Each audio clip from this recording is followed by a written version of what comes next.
बेटा हमने last time मोल के दो पार्ट डिस्कस किए थे। आज हमारा मोल के next topic that is also के पार्ट 3 की बात करेंगे। तो हमने मोल की जब तारीफ की थी तो हमने कहा था कि atomic mass of substance taken in gram, taken इन क्या बेटा? ग्राम, उसे कहा था मोल या ग्राम आइटम। यहाँ पर कहा था मॉलिक्यूलर कंपाउंड्स के लिए the molecular mass of substance. यहाँ क्या कहता था? यहाँ कहा था एटॉमिक मास। यहाँ क्या कहता बेटा? यहाँ कहा था atomic mass of substance expressed in gram. Atomic mass of substance क्या बेटे? Expressed in gram is called mole या फिर एटॉमिक ग्राम आइटम से। फिर मैं और जब बात की थी हमारे सब्सटेंस मॉलिक्यूलर सब्सटेंस हो कंसिस्ट ऑफ मॉलिक्यूल्स, तो उसके लिए हमने कहा कि molecular mass of substance, molecular mass of क्या बेटा? Substance taken in gram is called mole या फिर ग्राम मॉलिक्यूल। फिर आयनिक कंपाउंड्स के लिए हमने कहा था यहाँ पर आयनिक कंपाउंड्स के लिए लफ्ज़ एटॉमिक मास या मॉलिक्यूलर मास की बजाय लफ्ज़ हम यूज़ करेंगे बेटे फार्मूला मास। क्या यूज़ करेंगे सारे? Formula mass. इसमें कौन से आयनिक स्पीशीज आए कंपाउंड आ जाएंगे? NaCl है, KCl है, कैल्शियम क्लोराइड है, मैग्नीशियम सल्फेट है। तो दीज आर आयनिक कंपाउंड्स। तो इन कंपाउंड्स के मास के लिए हम लफ्ज़ यूज़ करेंगे फार्मूला मास। तो हम कहेंगे कि formula mass of substance taken in gram, taken in gram is called mole या कहीं से कहीं ग्राम फार्मूला। फिर जो फोर्थ मोल हमने देखा था that was for the ionic species. तो इसके लिए हम लोग कहेंगे आयनिक मास ऑफ आयनिक स्पीशीज। क्या कहेंगे? आयनिक मास ऑफ क्या बेटे? आयनिक मास ऑफ आयनिक स्पीशीज। ठीक है, लाइक हमारे पास हमने कहा था व्हाइट आयन्स हैं, क्लोराइड आयन्स हैं, कार्बोनेट आयन्स हैं, यहाँ पास सल्फेट आयन्स हैं वगैरह वगैरह। तो इन आयनिक स्पीशीज के मास को हम कहेंगे तो ionic mass of ionic species if taken in gram, if taken gram, अगर हम उसे ग्राम में ले लें उनके आयनिक मास को तो उसे कहा था ग्राम आयन या फिर उसे कहा था मोल। इन चारों को मिला के हमने फिर एक याद होगा कि हमने एक इसकी एक कम्युलेटिव जो डेफिनेशन की थी, हमने कहा था एटॉमिक मास और फार्मूला मॉलिक्यूलर मास या फिर कहेंगे फार्मूला मास या ionic mass of ionic species taken gram is called as the mole. फिर हमने एक जनरल फार्मूला ड्राइव किया था, याद होगा आपको।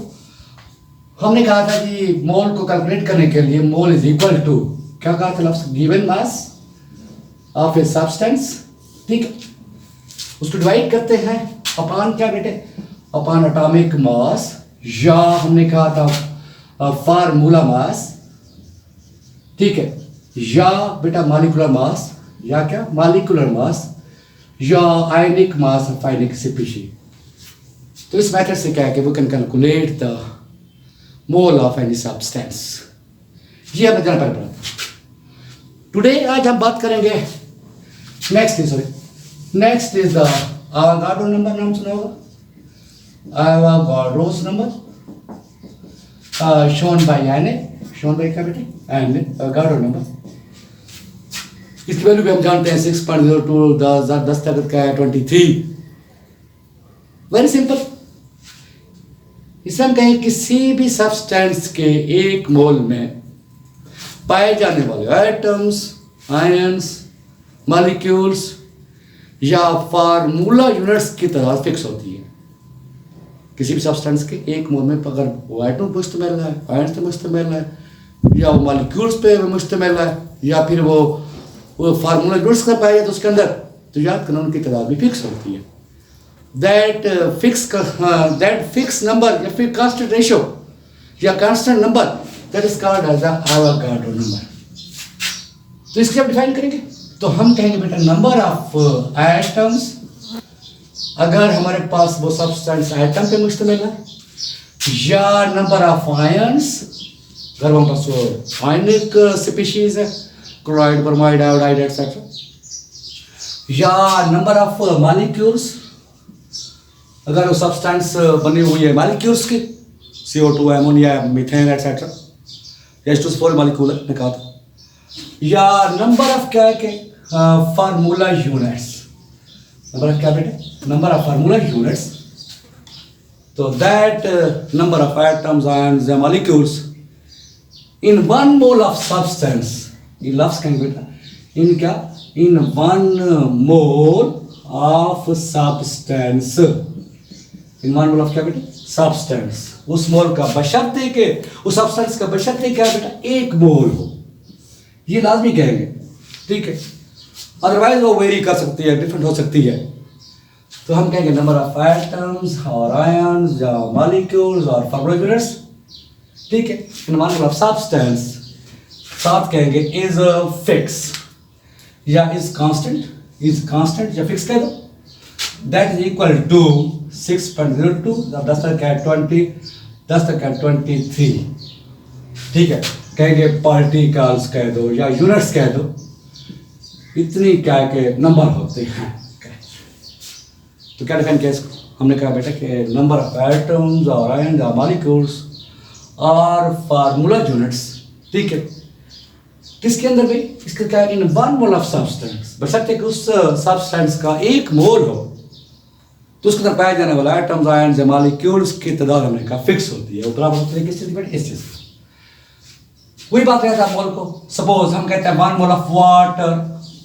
1 मोल ऑफ, मैं कहता हूँ वाटर, इसका मास क्या कहलाएंगे, not atomic mass, not formula mass, इसके मास को कहेंगे molecular mass, and we know that molecular mass of water क्या बनेगा बेटा, 2 + 16 पावर दैट इज 18, ठीक है, 7 ग्राम, तो हम कह सकते हैं कि तो हमने कहा था, याद होगा, 18 ग्राम वाटर ले लेगा तो कहेंगे ये 1 मोल है।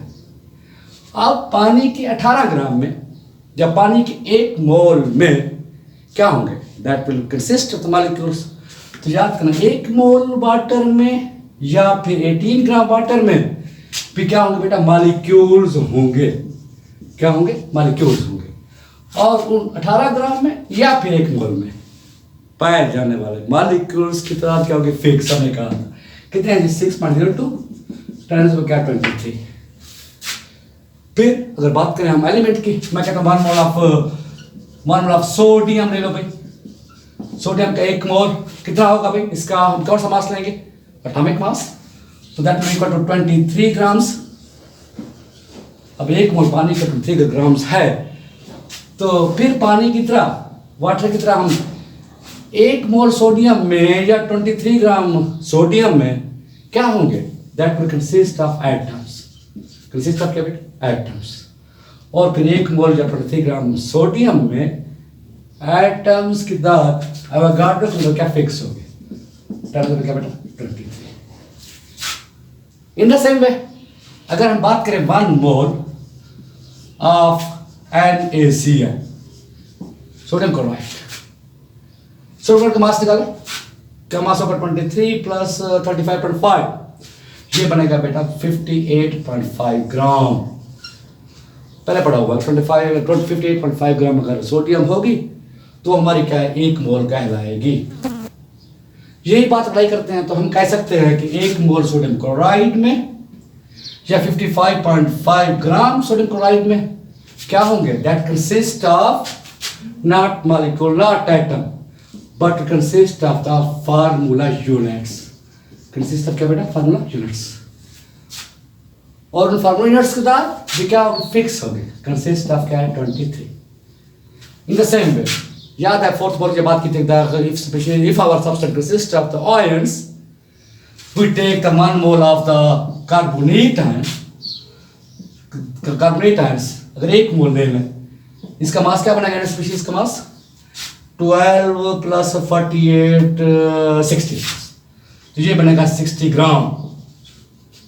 यही बात अप्लाई करो कार्बोनेट के लिए, हम कह सकते हैं 1 मोल कार्बोनेट में या 16 ग्राम हमारे पास कार्बोनेट हो, उसको वेट करके ले लेते हैं, तो 1 मोल कार्बोनेट में या 16 ग्राम कार्बोनेट में क्या होंगे, यहाँ पर बेटा होंगे आयंस, क्या होंगे साथ, आयंस होंगे, तो इन आयंस फिक्स होगी, कितने होगी बेटे, वही कांस्टेंट मेरे पास क्या 23।